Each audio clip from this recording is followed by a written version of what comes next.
Kaugnayan ng konsensya sa likas na batas moral, Quarter 2, Week 3. Naaalala mo pa ba noong ikaw ay bata pa?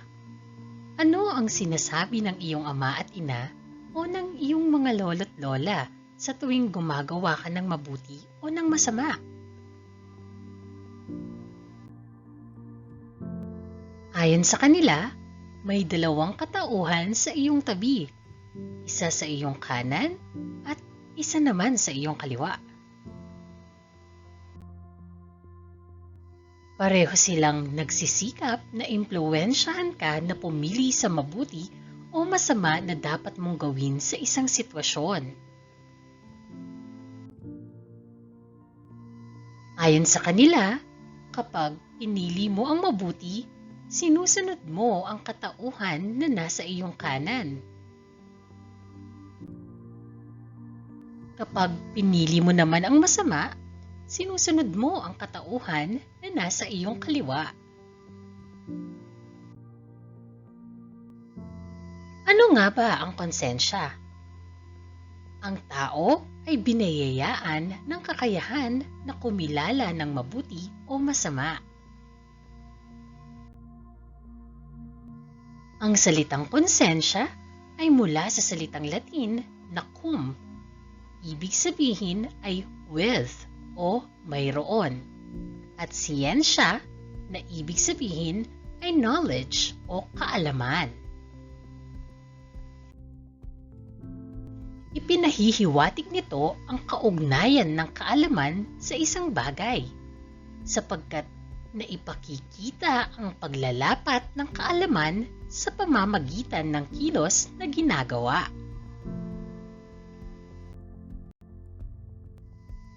Narito ang dalawang uri ng konsensya. Ang una, ang tamang konsensya.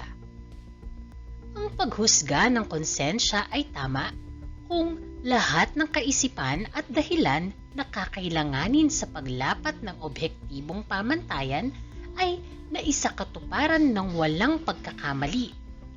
Tama ang konsensya kung hinuhusgahan nito ang tama bilang tama at bilang mali ang mali. Halimbawa, inutusan kang bumili ng tinapay isang araw. Napansin mong sobra ng 20 piso ang sukling ibinigay sa iyo ng tindera. Nang araw ring iyon, hindi ka binigyan ng baon ng iyong ina dahil kulang ang kinita ng iyong ama sa pamamasada. Wala ka mang baon, subalit isinauli mo ang sobrang sukli na ibinigay sa iyo.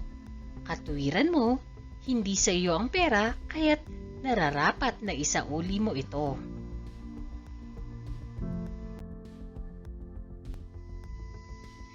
Ikalawa, maling konsensya.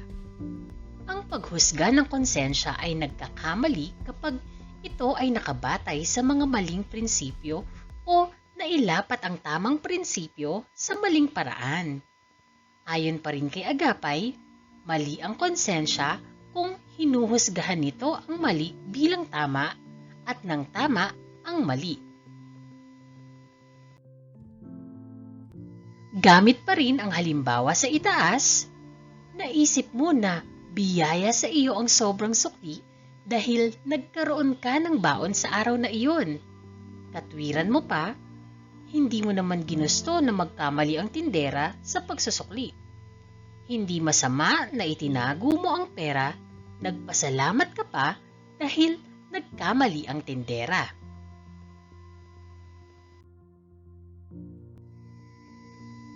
Likas na batas moral.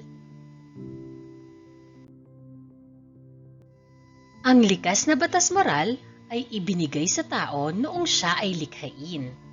Ito ay sa dahilang nakikibahagi siya sa karunungan at kabutihan ng Diyos.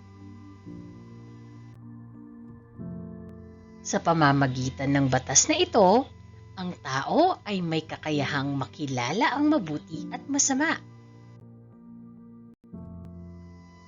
Dahil sa kalayaan, ang tao ay may kakayahang gumawa ng mabuti o masama.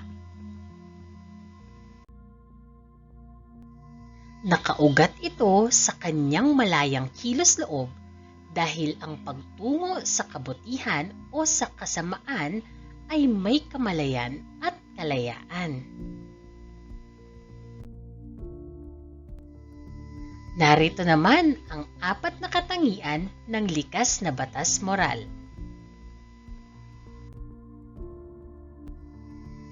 Una, objektibo o objective.